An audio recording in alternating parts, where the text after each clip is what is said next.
Was there any reason why you guys chose and shoot in Japan? We shot this episode of Incognito in Yamagata, in Japan. Sobrang lamig dun sa lugar. At talagang snow every day, non-stop rain, snowfall.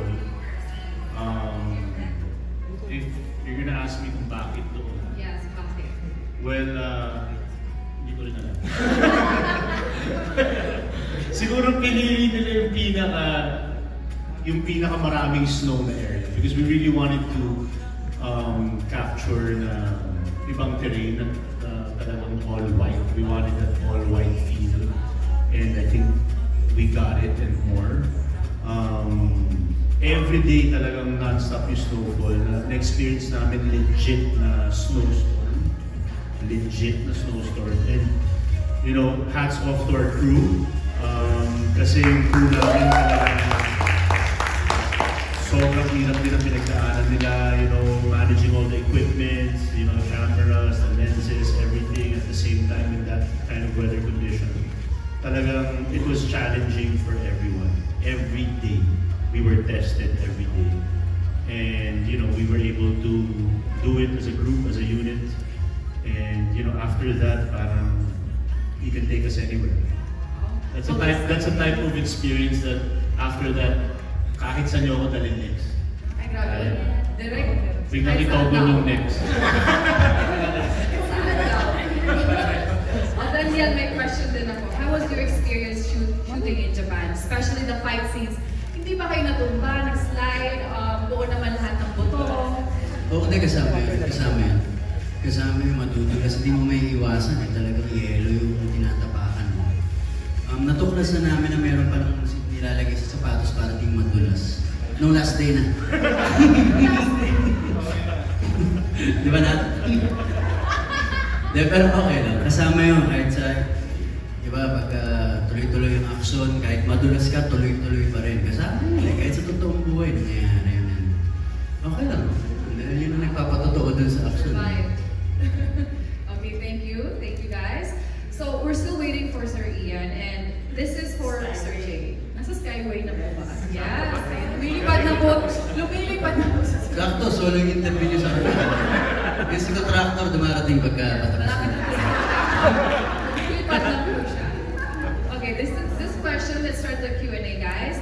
This question is for Sir Jay. Sa tinatakbo ng kwento ngayon, side missions ang ginagawa ng grupo. Pagdating ba ng mid-season, makikilala na ba namin si Elcano? And can you give us a little bit of a tease sa abangan ng viewers? As we've seen in the episodes, in the teaser na pinakita ngayon, somehow related yung Japan mission contract dun sa plot namin ng Elcano. Somehow nakikita na rin naman natin ng kaunti na babanggit-banggit na yung Elcano sa kwento. But I wouldn't want to give too much away about the plot of Elcano because that plot is going to affect the lives of everyone. So sobrang malaking kwento siya. So siguro as a teaser talagang sobrang important dun sa buong journey ng lahat ng buong team. So abangan, kahit konti lang po, konting little hint. Ayoko talagang magbigay kasi maraming masasagot yung plot na yun sa pinagdadaanan nilang lahat. Okay po, Sir Jay, thank you so much. And then this is for Richard again. What were some of the biggest challenges you faced while shooting an action sequence in Japan, especially winter? How did the Incognito team adapt to it? Like what I said kanina, every day was very challenging. Plus shooting the action sequences. You know, we just had to adapt, we had to survive, and we had to, you know, do our jobs the best way we can. Pero yun, mahirap talaga yung weather conditions. Hindi nga, gaya na sabi ni Anthony, pag nabasa kasi yung kamay mo, yun na yun like, you know, ang hirap na nun. So yung gloves, so we had to wear waterproof gloves, waterproof socks, shoes, and everything. So it was hard. Talagang, tapos siyempre yung light, yung daylight, kailangan namin hinahabol lagi. A lot of challenging conditions, but we were able to manage. I think we did a good job as a How team. many weeks were you guys there? Almost 2 weeks, I think. Wow, it's super cool. Do you guys remember how cold it was? Negative? -6. Negative 6. Negative 6, yeah. Kulang pa dapat negative 15. Feels like negative 15. Pero pag may wind gust, Wind chill. Yeah. medyo malala siya. Okay, thank you for that. For Baron, hindi madali ang character mo bilang Miguel Dexon. How did you prepare for the scenes? Well, we've been filming already for 6 months. So, blended na yung grupo namin. And nakabisado ko na rin si Miguel. So, what I do lang is, every time na may bagong week na script, pausa ko, binata ako sa I just automatically transform into Miguel kasi it's very easy because si Miguel yung mga suot niya quirky, nakasalamin. So, nakakadala yung outfit. Plus, of course, yung story. So, I just want to say that, I'm very, very grateful to my co-stars, the cast, the crew, our directors for guiding me and for keeping me grounded also. Nakakatuwa na part ako ng movie. So, I'm happy. Thank you. Thank you, Baron. Okay, Danielle, how does it feel to be in your action star era? Ano ang pinakagusto mo sa pinagagawa niyo ng action? And ano naman ang pinaka-challenging for you? Action star. No, it's this genre is new to me, and na-enjoy ko lang yung genre na to. Wala naman akong gustong ilabel na action star ako. Wala, it's just a role also, nagustuhan ko itong genre na to dahil ang dami ko natututunan sa sarili ko. Ang dami ko natututunan sa sarili ko. Nasusubukan ko yung sarili ko. Minsan hindi ko alam na kung kaya ko pa. Sinasagat ko yung sarili ko. Pag nagawa ko yun kaya ko pala yun. Alam mo yun? Medyo, mas nandun siya nakikilala ko yung sarili ko. And I enjoy it. I enjoy the action, di ba? Mas very physical. Nasa dugo mo rin, di ba? Ano masasabi mo doon? Siguro sinanay ako ng nanay ko sa action. Bata ako. Sinanay niya ako umilag. Hindi ko namin din. Siguro sa tulong din ng director namin, ito ng mga kasama ko rito, sila Chard. At siyempre sa gabay din ng mga magulang ko at ng mga uncle ko, natututo ng konti. Thank you, Daniel. Okay, Anthony, my question is, sa dami na ng pinagdaanan nyo ng cast, sa iba't ibang misyon ninyo, ano yung pinaka-memorable for you? Memorable? Marami kasi parang halos lahat naman kasi memorable for me. Pero siguro yung hindi kasi sa Japan wala si Kuya Bars So Italy for me siguro. Kasi ito kami pinaka-complete. Ito, God. Okay na ako? Yung mga memories mo dun, iba pero ayun nga, siguro na-enjoy ko yung Italy namin. Kasi kung mas kompleto kami dun buo yung group dun. Saan nasugat ka dun? Tsaka dun niya ako, binigyan niya ako ng core memory dun Ayun. May peklat ako na Binigyan niya ako ng peklat sa tuhod. May scar ka po, memory. Diba? Please, stick there. Pero yan, so far, Italy, tsaka yung Palawan. Palawan, of course. Okay, for Kyla, kahit na action ang serye, hindi makakalampas na siniship ang character mo sa characters ni Richard and Daniel. Ano sa tingin mo ang characteristics ng dalawang leading men na pwedeng ma-fall si Max? Si Max kasi, I think Max is a very compassionate character, but she also is very morally strong. So she always makes it an effort to do the right thing. And I feel like, so ano siya, parang perfect balance siya ng heart and head. So I feel like, si JB kasi mas siya yung logical, and he also is the one that leads the team pag wala si contractor. So I feel like that's something similar that Max has with JB. And si Andres naman, yung decisions niya are motivated by emotions. And very compassionate din ang character ni Andres. So I feel like yun din ang similarity ni Max kay Andres. So I feel like if I were to think about those things that they have in common, siguro yun yung mag-form ng mas strong na bond with Max and JB or Max and Andres. Actually, marami nanonood na young girls and actually really love your character. Do you have anything to give advice to the young girls who aspire to be a Max someday? Sila magpabangs na. Other than magpabangs. Aside from the bangs, Other than that, kasi, you know what? One thing that I'm really proud of also here in Cognito is both Gab and Max's characters are very strong and empowered women, are very independent. Na talagang makikita mo throughout the show na they're equally as skilled as the male characters. And that's something that I really, really am happy about.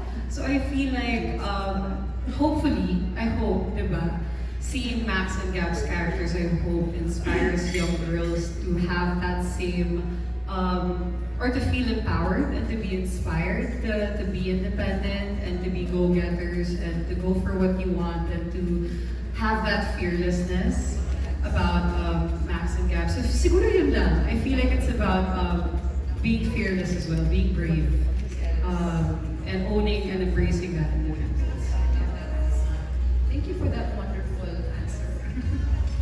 Okay, my next is for another lady, the contracts, Maris. Every time you have a scene with Joel Torre, sobrang trending because the netizens are really happy of your Ilonggo accent. Kahit Bisaya ka, di ba? You're from Davao. How was it doing a scene with Joel and preparing for some Hiligaynon dialects? Was it hard for you?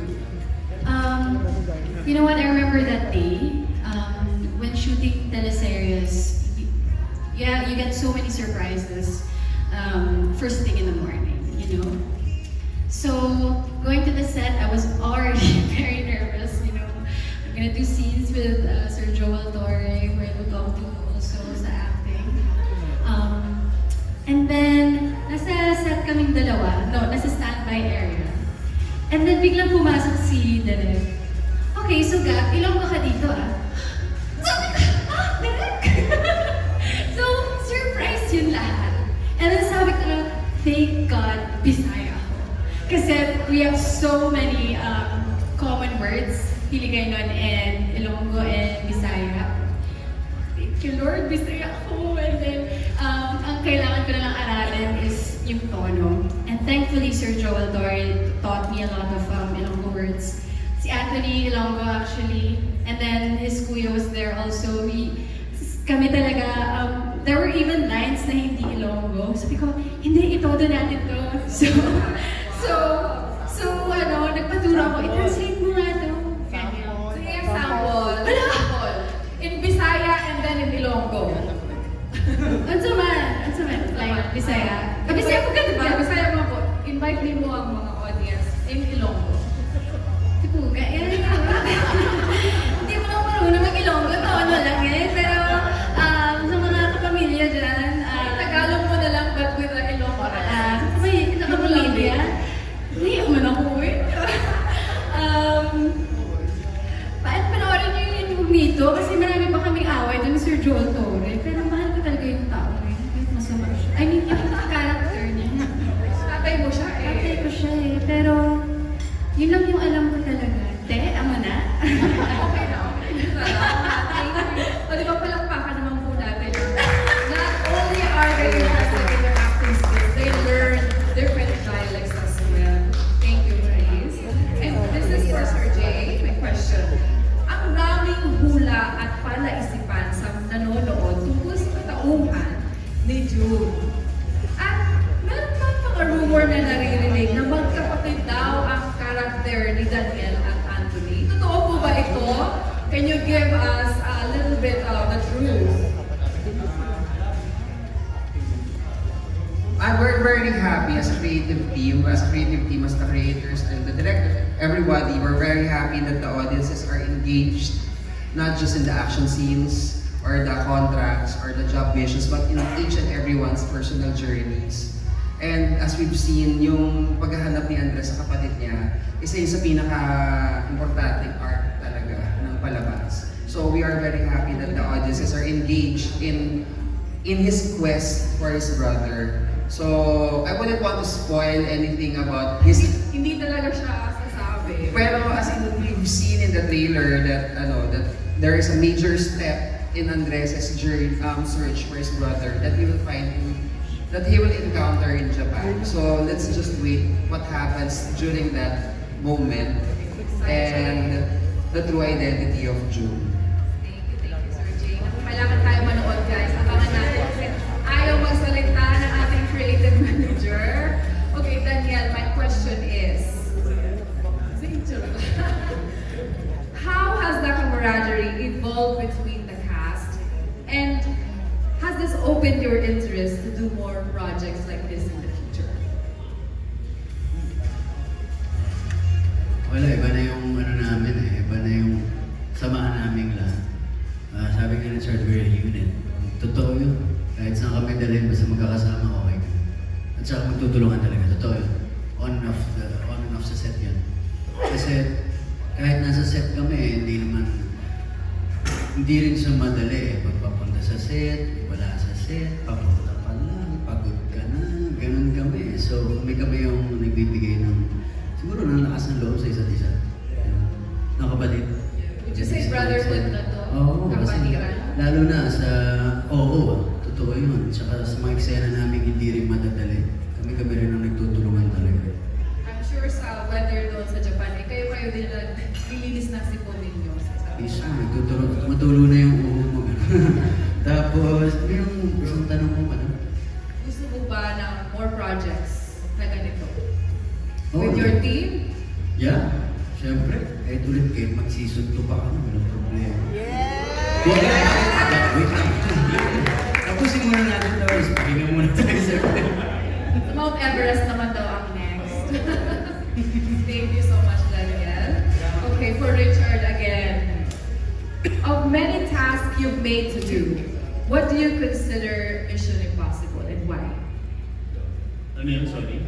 Sa lahat ng mga mission na nagawa ninyo, what do you consider Mission Impossible and why?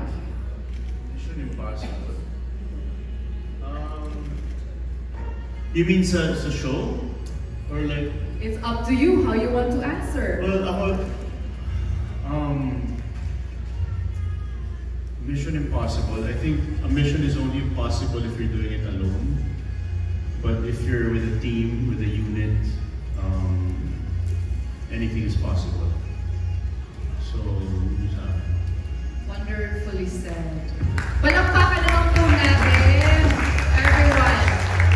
Okay, my one last question for tonight. For everybody.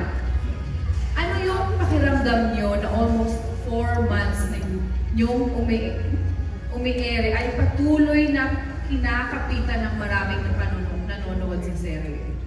Hindi siya nawawala sa most watched top 10 ng Netflix and I Want TFC. Ano yung masasabi nyo? Isa-isa please. Anthony? Ako sobrang grateful lang ako na parte pa rin ako ng napakagandang show. Yun nga, medyo matagal na kayo na nag-shoot, tapos parang nararamdaman mo na medyo patapos na kayo. Medyo iba na yung pakiramdam eh. Nandun na yung medyo parang malulungkot ka na. Parang kailangan ko sila makita palagi eh. Yung pakiramdam na parang feeling ko, every time na magsusuot ako ng uniform, yung contractualista, feeling ko superior kami, may ganun pakiramdam eh. Tapos parang feeling ko, medyo matagal-tagal kong hindi mararamdaman ulit yan. So medyo, syempre, nakakalaman. Pero at the same time, happy ako kasi syempre, love na love ng mga tao yung characters namin individually. And then, na-enjoy nila yung mga ginagawa namin. And then, sana, sabi ni Daniel, sana magkaroon pa ng season 2 para marami pa kaming pwedeng ibigay. Gusto niya sa universe para marinig. Oo, yan. So maraming salamat syempre sa lahat ng mga nanonood sa mga support natin. Sana pagpatuloy pa nila support. Mahalin yung show natin. Maraming salamat.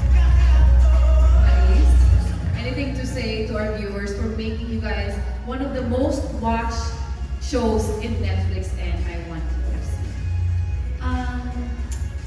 Yeah, ano na kami, mid-season na kami. So, the fact na dami pa rin sumusuporta, sumusubaybay sa show namin, we're all very, very grateful. And ako, marami-rami na din akong nagawa sa career ko, but this one talaga is one of the most challenging ones. Kasi physically demanding siya, emotionally demanding siya, and dagdag mo pa yung extreme weather conditions na minsan imposible. But with the support ng kapamilya, sobrang grateful kami. And natutuwa kami, na-inspire kami kasi sinusuportahan kami lahat, and halos lahat merong, alam mo yun, kapag nanonood yung mga tao, si Max ako, si Gab ako, si Andres ako, ganyan, nakaka-relate sila sa mga struggles namin. And yun naman talaga yung importante, yung core ng isang story, which is the heart, it's what keeps you watching. Kasi yun yung passion ng character, yun yung passion ng story, at sinusundan nila yung puso ng story. And we're very, very grateful. Grateful din ako sa lahat ng mga tao sa likod ng camera, kasi grabe din kung nahihirapan kami sa kanila 10 times. So, sobrang mahal namin sila, sobrang mahal namin itong team na yun dito. Kaya, yeah. Thank you for all the support. Palakpakan po natin ang ating viewers. Again, I think it's great. To our viewers for making you guys the most watched show in Netflix and in Taiwan. Yes. Siyempre po, nagpapasalamat po kami sa lahat ng kilik ng Incognito simula nung nag-umpisa po kami hanggang ngayon. Maraming salamat at sana abangan ninyo itong napanood natin lahat na trailer. Talagang lugod pa ako ito. Itong binigay ko namin dito at sigurado po kami na magugustuhan nyo mga eksena namin sa Itogon, lalo na po sa Japan. At yun, maraming salamat po sa pagmamahal. Richard? Yes, gusto ko pasalamat syempre sa audience natin. Thank you for all the love and support sa Incognito. We're very grateful na na-enjoy ninyo yung palabas namin. And I also want to congratulate and thank the entire team of Incognito for the job well done. You know, the job's not finished, but all the hard work is paying off. All the hard work was worth it. Coming into this project, we knew that it's not going to be easy doing an action series, you know, all over the place, all over the world. But we were able to manage everything, and we have a good show in our hands. I would also like to thank the Netflix team, of course. And I consider this as one of my legacy projects. So dinami-dami ng ginawa ko. This is definitely top 3, I think, of what I've done in my career. I think Netflix was able to give us a broader audience. Maraming mga eyeballs ngayon ang naka-engage sa Incognito na hindi nanonood before ng local channels, and now they're watching on Netflix. So thank you for Netflix, for the platform, for the opportunity, and of course to ABS-CBN.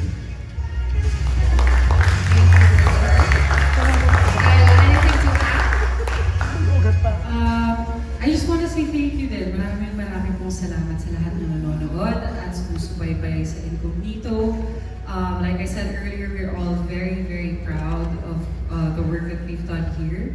And it's all thanks to, of course, my co-stars, the production, our directors, lahat. Inalagaan po talaga namin yung show na to at yung mga characters namin. And sobrang fulfilling para sa amin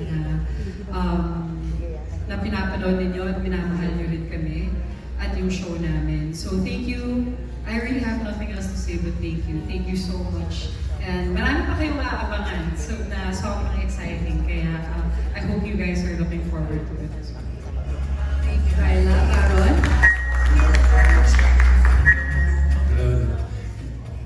Likewise, very grateful. Likewise, very grateful talaga ako to be part of this show.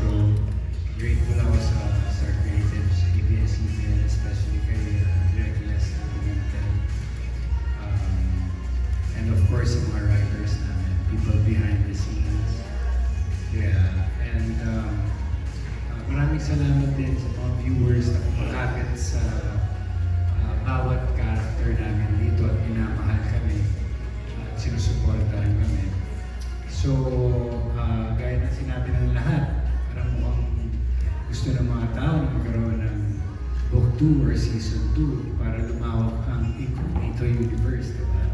So, God willing matuloy, well, it all depends to, you know, our showrunner and maybe ABS-CBN. But let's hope and pray na marami tayong journey na makakasama kayong lahat. We love you. Thank you.